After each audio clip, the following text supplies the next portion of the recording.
Jail നിർമ്മിത വസ്തുക്കളുടെ പ്രദർശനവും വിൽപ്പനയുമായി കാസർകോട് ജയിൽ വകുപ്പ്. തടവുകാരുടെ നവീകരണവും പുനരധിവാസവും പ്രോത്സാഹിപ്പിക്കുകയാണ് ലക്ഷ്യം. കരകൗശല വസ്തുക്കൾക്കും വിത്ത് പേനയ്ക്കും ആവശ്യക്കാർ ഏറെയാണ്. തടവുകാർക്ക് അവരുടെ കഴിവുകൾ പ്രകടിപ്പിക്കാനുള്ള അവസരങ്ങൾ നൽകുക എന്നതാണ് പ്രദർശനത്തിലൂടെ ലക്ഷ്യമിടുന്നത്.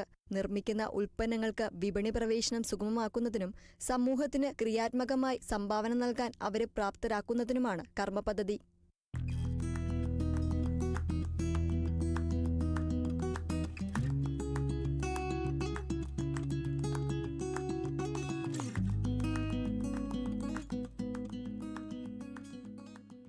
ആകർഷണീയവും ഗുണമേന്മയുള്ളതും ലാഭകരവുമായ കുടകൾ, പേപ്പർ പേനകൾ, ആനയുടെ നെറ്റിപ്പട്ടം തുടങ്ങിയ വിവിധ വസ്തുക്കളുടെ വ്യാപാര വിപണന പ്രദർശനമാണ് ജയിൽ വകുപ്പ് ഒരുക്കിയിരിക്കുന്നത്. സ്റ്റാളിന് മികച്ച പിന്തുണയാണ് ലഭിക്കുന്നത്.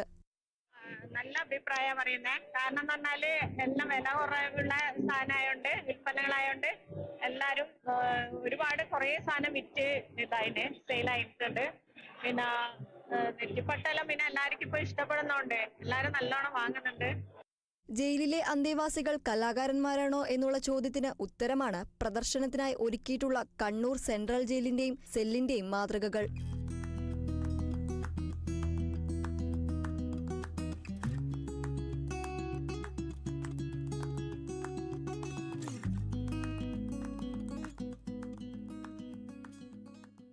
പരിസ്ഥിതി സൗഹൃദ കരകൗശല വസ്തുക്കളും ജയിൽ വകുപ്പിന്റെ വിത്ത് പേനയ്ക്കും നെറ്റിപ്പട്ടത്തിനുമാണ് ആവശ്യക്കാർ ഏറെയെന്ന് ഉദ്യോഗസ്ഥർ പറയുന്നു.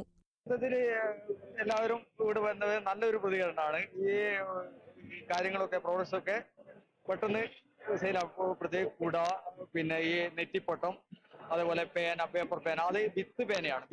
അതിന്റെ പുറകുവശത്ത് നമ്മൾ പേന ഉപയോഗിച്ച ശേഷം വലിച്ചെറിഞ്ഞു കഴിഞ്ഞാലും അവിടുന്ന് ഈ വിത്ത് മുളച്ച് കാർഷിക യോഗ്യമായ ഭക്ഷ്യയോഗ്യമായ പച്ചക്കറികൾ ഇവിടുന്ന് കിട്ടുന്നുണ്ട്. മഷി തീർന്നാൽ അലസമായി വലിച്ചെറിയുന്ന പേനകൾ പ്രകൃതിയിലുണ്ടാക്കുന്ന മാലിന്യങ്ങൾക്ക് പരിഹാരം കാണുന്നതിനൊപ്പം ഭക്ഷ്യയോഗ്യമായ പച്ചക്കറികൾ വിളവെടുക്കാം എന്നതാണ് പേപ്പർ പേനകളുടെ ഉപയോഗം. Kerala vision news, Kasaragod.